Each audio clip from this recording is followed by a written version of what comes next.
দস্যু আছিল তেওঁ মানে ঈশ্বৰ বিৰোধী আছিল ঋষি সমস্তই তেওঁক ৰজা পাতিছিল অথচ ঋষি সমস্তকো তেওঁ ৰজা হোৱাৰ পিছত অৱমাননা কৰিছিল যাৰ কাৰণে বেনক মুঠি মুঠি মাৰি পৃথুক উৎপত্তি কৰিছিল মুঠি মুঠি মৰা মানে সংস্কাৰ কৰা অৰ্থাৎ আমাৰ একেজন মানুহ বেয়া মানুহ এটাক যদি আমি সদায় বুজাই ভাল কথা বুজাই থাকো তেওঁ এদিন ভাল হৈ যাব গতিকে বেনক মুঠি মুঠি বাহিৰত মুঠি মুঠি মৰা দেখুৱাইছে অৰ্থাৎ ঋষি সমস্তই বুজাই বুজাই তেওঁৰ পৰা পৃথুক সৃষ্টি কৰিছিল গতিকে পৃথু সম্পূৰ্ণ বেনৰ বিপৰীত ধৰ্মী আছিল তেওঁ ৰজা হৈ প্ৰজাসকলক আধ্যাত্মিক জ্ঞান কেনেধৰণে দিছে আৰু সেইখিনি কথা আমি উপলব্ধি কৰিছো নে নাই বা আমিও সেইখিনি কথা আমি আমাৰ উঠি অহা প্ৰজন্মক আমি দিব লাগে নে নালাগে এই কথা আজি আমি পাঠৰ মাজেদি আলোচনা কৰিম এই পাঠৰ পদবন্ধে আলোচনা কৰিম আমাৰ হাতত সময় কম গতিকে সময় হলে আপোনালোকে ইংগিত দিব আমি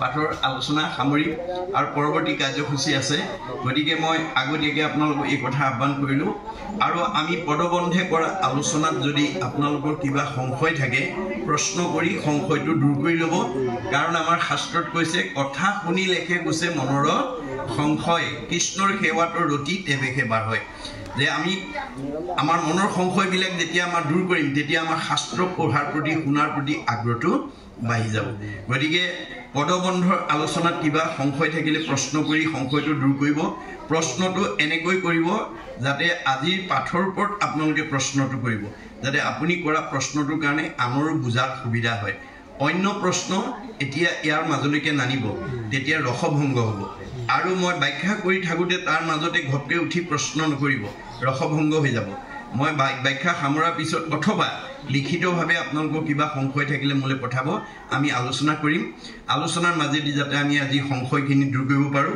তাৰ কাৰণে মই পাঠৰ মাজলৈকে যাব খুজিছোঁ এতিয়া পাঠৰ নামাকৰণ কৰিছে কি পৃথুৰ দ্বাৰা প্ৰজা সাধাৰণক আধ্যাত্মিক উপদেশ যে পৃথু ৰজা হৈ প্ৰজাসকলক কি আধ্যাত্মিক উপদেশ দিছে এই কথাখিনিৰ ওপৰত আমি আলোচনা কৰিম এতিয়া পদে কৈছে পৃথুৰাই বদতি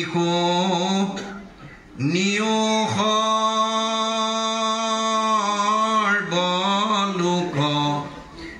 যদি নিজৰ ৰাজা কৰি মানা মোক এৰাম কহু মহাধৰ্ম সাধু খবৰ বিহিত যাক শুনি দুৰ্জনৰো হুৱে শুদ্ধ চিত্ত প্ৰজাখনক উদ্দেশ্যি কৈছে যে হে প্ৰজাগণ তোমালোকে যদি নিজৰ ৰাজা কৰি মানা হবে মোক যদি তোমালোকৰ এজন ৰজা বুলি ভাবা কহু মহাধৰ্ম সাধু খবৰ বিহিত সাধু সমস্তই ধৰ্মৰ সম্পৰ্কে কি বিহিত হৈ গৈছে মই তোমালোকৰ আগত কম যাক শুনি দুৰ্জনৰো হুৱে শুদ্ধ চিত্ত যিখিনি কথা শুনিলে দুষ্ট মানুহো শুদ্ধ হৈ যাব বা সৎ হৈ যাব এৰাম যাক মহাজন হবে সদা যি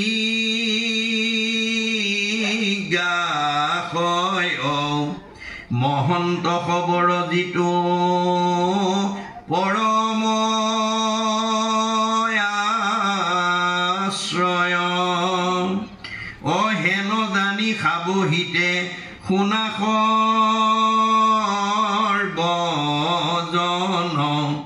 পৰম মংগল কৰ্ণে কৰায়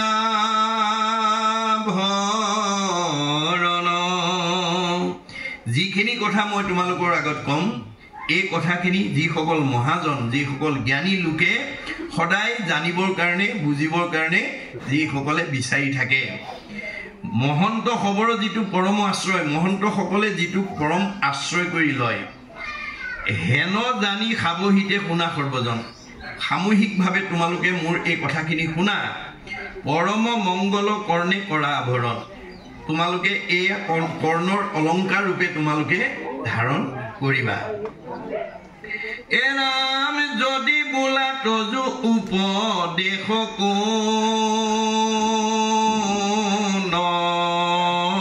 কাজ ইহাৰ উত্তৰতে বে শুনা খা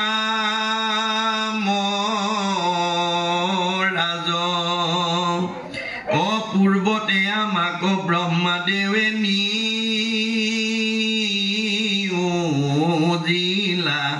সমস্ত পৰ্যাৰ শাস্তা কৰিয়া পাতিলা। আৰু মই ক'ব খোজা কথাখিনিৰ ওপৰত যদি তোমালোকে ক'ব খোজা, যদি বোলা তজু উপদেশ কোনো কাজ, তোমাৰ উপদেশৰ আমাৰ কি প্ৰয়োজন আছে এইবুলি যদি তোমালোকে ক'ব খোজা, ইহাৰৰ উত্তৰতেৱে শুনা সামৰাজ। হে প্ৰজাসকল, তোমালোকে তাৰ উত্তৰটো শুনা। পূৰ্বতে আমাকো ব্ৰহ্মাদেৱে নিয়োজিলা, যে সৃষ্টিকৰ্তা ব্ৰহ্মাই মোক এই দায়িত্ব অৰ্পণ কৰিছে। সমস্ত প্ৰজাৰ শাস্তা কৰিয়া পাতিলা, সমস্ত প্ৰজাৰ শাসনৰ দায়িত্ব মোক সৃষ্টিকৰ্তা ব্ৰহ্মাই প্ৰদান কৰিছে। এৰামি প্ৰজা পালি বাক প্ৰতি থাপিলা,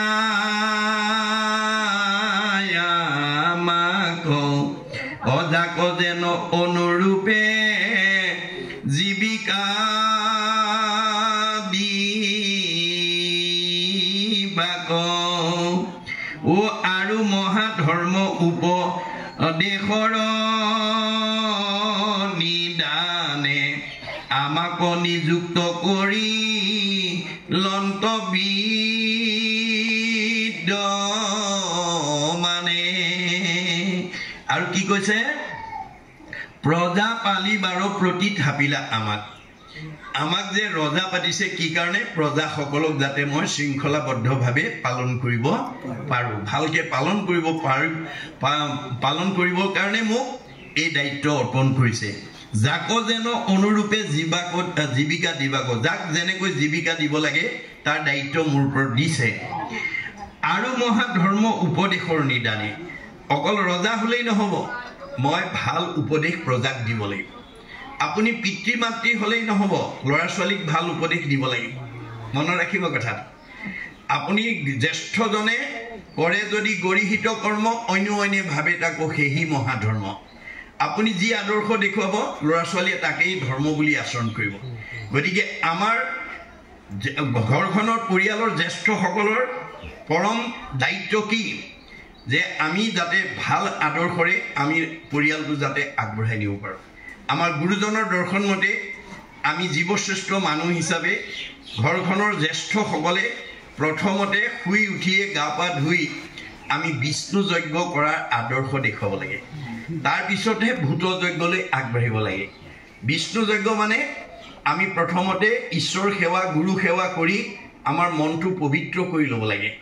মনটোক যদি ভাল কৰি নলয় তেতিয়াহ'লে আপোনাৰ শৰীৰটো কেতিয়াও সুস্থ কৰি ৰাখিব নোৱাৰে। গতিকে আপোনাৰ মনটো যদি দুখ বেদনাত থাকে আৰু ঘিউ মৌ খাওক, আপোনাৰ চেহেৰা ভাল নহয়।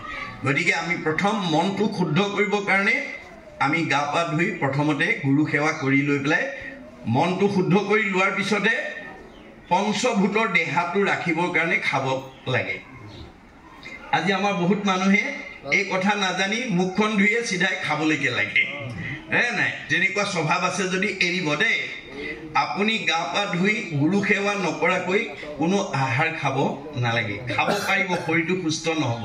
গতিকে আপুনি মনটো পবিত্ৰ কৰি লোৱাৰ পিছতহে আপুনি এই পঞ্চভূতৰ দেহা ৰাখিবৰ কাৰণে খোৱা বোৱা কৰিব লাগে। এই কথা নজনাৰ কাৰণে আমাৰ বহুতে জ্যেষ্ঠসকলে শুই উঠিয়ে মুখখন ধুইয়ে খোৱাৰ কাৰণে গুৰুত্ব দিয়ে। সেইটো স্বভাৱ আছে যদি এৰিব। আপুনি বেয়া স্বভাৱ কৰিলে আপোনাৰ ল'ৰা ছোৱালীবিলাকেও সেইটোকে আদৰ্শ বুলি গ্ৰহণ কৰিব।